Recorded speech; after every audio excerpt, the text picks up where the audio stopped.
In the last week, this Council has met on 3 occasions to consider the situation in Gaza, but there appears to be no points of hope that the sun is setting on this war. Instead, to date, the sun has set on the lives of more than 44,000 persons in Gaza and may set on the lives of hundreds of thousands more who are confronted with mounting starvation, injury, and disease if action is not taken to end the suffering. Regrettably, the resolution of the elected 10 members of this Council that sought to take such action was vetoed last week. Guyana reiterates its call for an immediate, unconditional, and permanent ceasefire as the first and most fundamental step to changing the situation on the ground for the numerous civilians in Gaza who have been experiencing unprecedented levels of violence and deprivation. Madam President, Guyana is deeply concerned that civilians in North Gaza continue to be besieged and are consequently facing diminishing conditions for survival. Bakeries and kitchens have shut down, nutrition support has been suspended, and the refueling of water and sanitation facilities remains restricted. In this context, we have noted that all attempts by the United Nations to support people in North Gaza have been denied or impeded. For example, between the 1st and 18th of November, 27 out of 31 coordination requests by the UN to access the besieged areas were denied, and the remaining 4 were initially approved but then impeded on the ground. Madam President, these developments come on the heels of the recent report by the IPC's Famine Review Committee that famine is likely occurring in North Gaza or imminent. Our responsibility as a Council is mounting in the face of this tragedy. We must act to bring the suffering to an immediate and permanent end. Madam President, the situation in the Gaza Strip as a whole is equally concerning.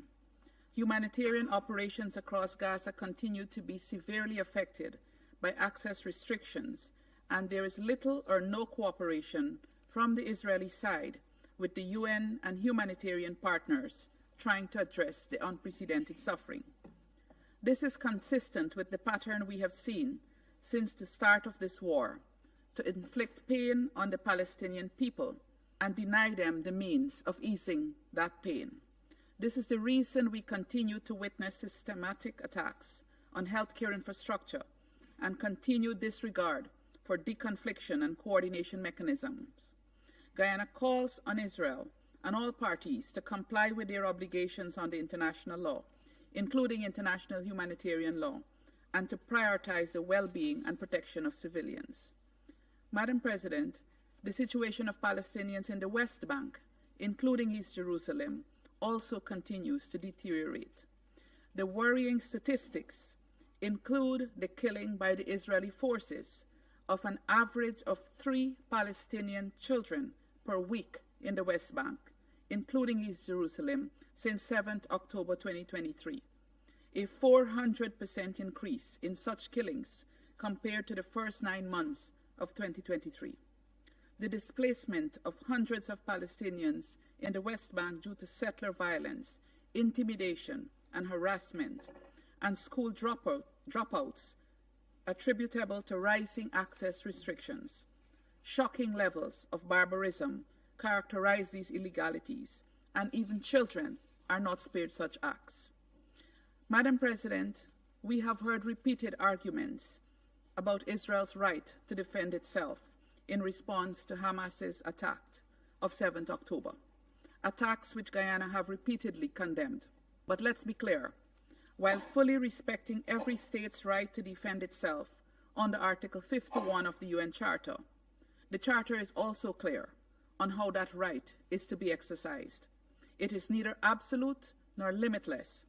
It is governed by clear rules under international law, and it's Israel's complete disregard for international law that makes what is taking place in Gaza so fundamentally wrong. In what scenario does a state's defense depend on the brutal killing of over 13,000 children.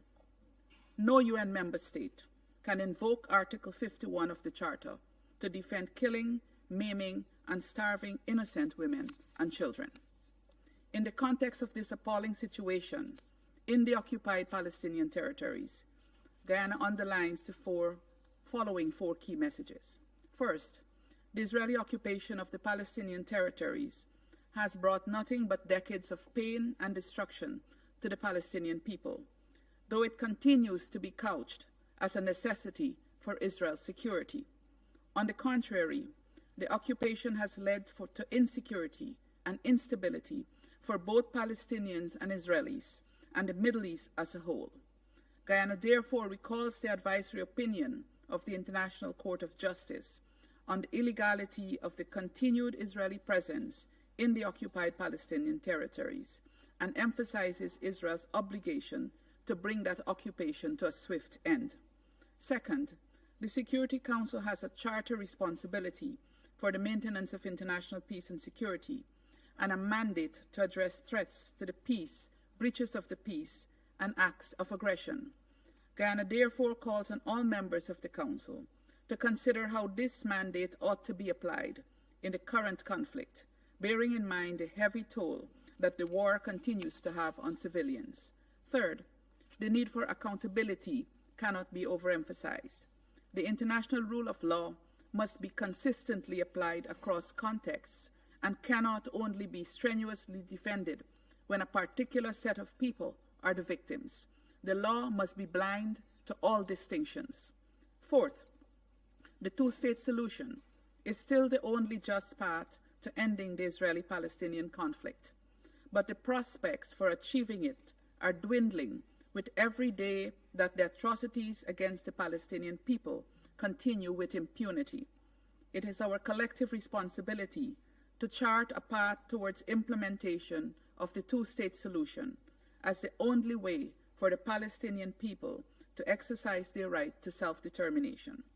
Guyana is committed to working with this Council to address all of these concerns in line with the scope provided by the Charter. I thank you.